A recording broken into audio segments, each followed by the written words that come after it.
Sorry, Jack, you're not coming with. Next time, buddy. Next time.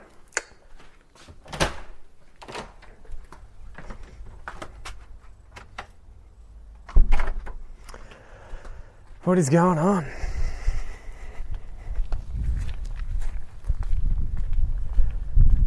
G'day guys, what's going on? Thought I would do a bit of an impromptu little walking video using my little funny selfie stick, and today I want to speak in Portuguese a little bit, or at least about learning Portuguese. Então, hoje eu quero falar pouco de português com vocês. So, what have I been doing recently? What have I been working on with my languages recently? I have to admit, I have let French go a little bit. Désolé tous mes amis. Sorry, all my friends. I have let French go, and I've been focusing a lot on Portuguese. And I've been trying something a little bit different this time, where instead of using books, instead of listening to a lot of material, which I know that I tell you guys to do, and that I do recommend you do, for the last month or so, I've just been chatting to Kel and only speaking in Portuguese, and obviously listening to her. But I wanted to see what kind of effect that would have on my abilities when speaking. Right, there's a V8 coming, so you're going to hear this really loud car go past.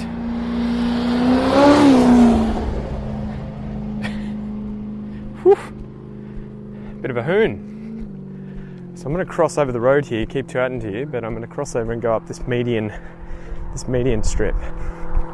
Let's get the road here, and then up.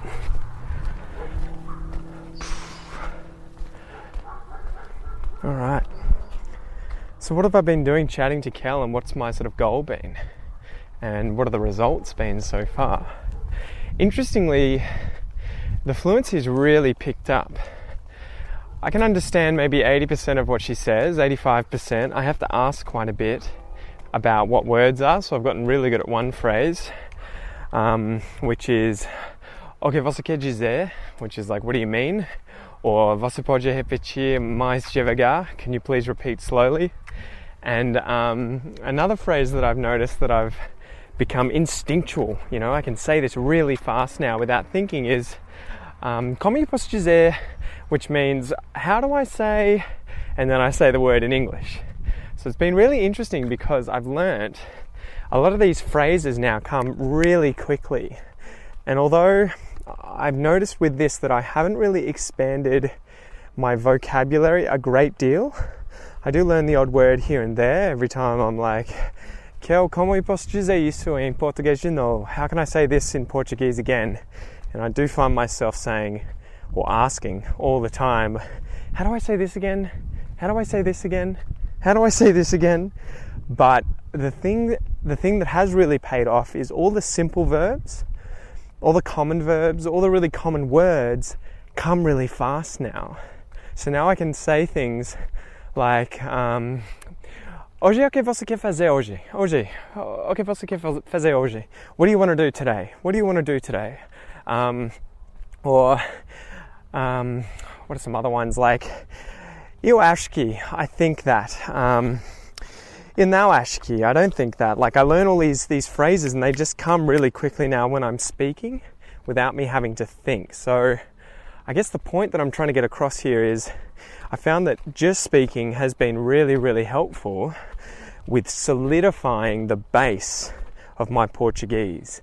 I can't really talk about really complicated things because my vocabulary is still very minimal, but I find now that I can have these really fluent conversations really rapidly, really quickly, and I can understand what she says like that because I've been practicing just speaking constantly about all these simple things. So using verbs like to want, to do, to go, to come, and just constantly practicing them, especially too because every time we're talking, it's day-to-day life. We're talking about going to the shops, we're talking about going for a walk, we're talking about what we're going to have for dinner. And it's in real life. I get to point at things, ask, how do you say this again? What is this thing? What is that thing? So I'm finding it amazing to have a girlfriend who speaks Portuguese with whom I can learn Portuguese. So, I know that not everyone has that luxury with whatever language they're learning. But I guess if you have access to English speakers, this is definitely a really good thing to do, you know. And anytime we do get into trouble, anytime I don't understand, we do flick back to English. But I'm finding it really helpful, really helpful. It's advanced me really quickly, at least with simple conversations. What else was I going to say? Aside from that,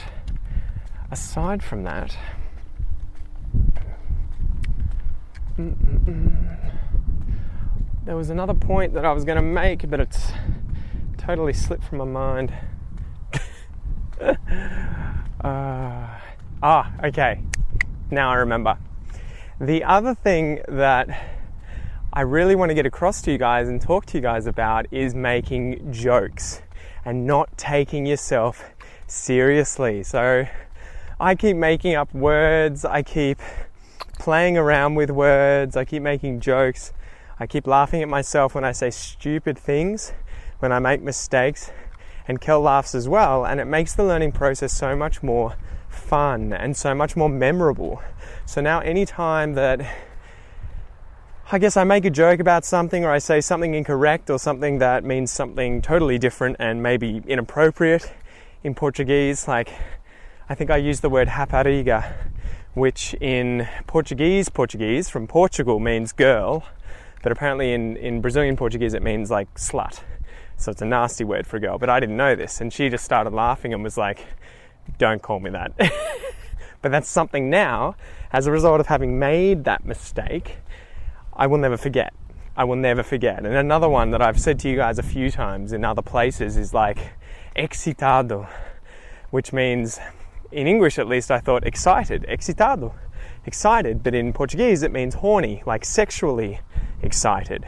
So those kinds of things, I make that mistake once, someone tends to pick up on it and then tell me, and it solidifies it. So that's why I love learning in this environment at the moment with Kel, at least with my girlfriend, because it's a safe environment to do so, and I don't take myself seriously. I'm okay making mistakes. I don't mind looking like an idiot, and I find that way of learning really helps.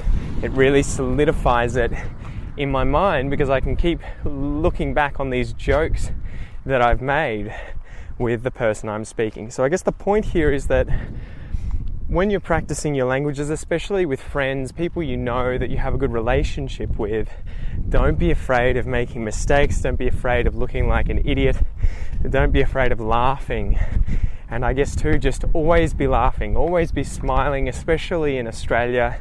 If you're learning Australian English, if you're hanging out with Aussies, very few of us take ourselves that seriously, guys. And those who do take themselves really seriously are the kinds of people you probably don't want to hang out with anyway. So don't be afraid of getting some egg on your face, having some egg on your face, and getting a little embarrassed, but laughing. Have a laugh, guys. So that's it for today. Hopefully you like these videos. Let me know what you think in a comment, guys. Make sure that you like it. Make sure that you share it. It helps the channel grow. And if you're not listening to the Aussie English Podcast already, and you're living down under, and you're trying to learn Australian English, guys, what are you doing, okay? Get on the Aussie English Podcast. You can find it on any good app on your phone. Listen anywhere, anytime, and upgrade your Aussie English. And I will show you Canberra in the background here. This is Canberra. So this is where I am at the moment. And it is sunny like this every single day at the moment, every single day. So with that, guys, thanks for listening, thanks for watching, and I'll see you soon. Peace out, guys.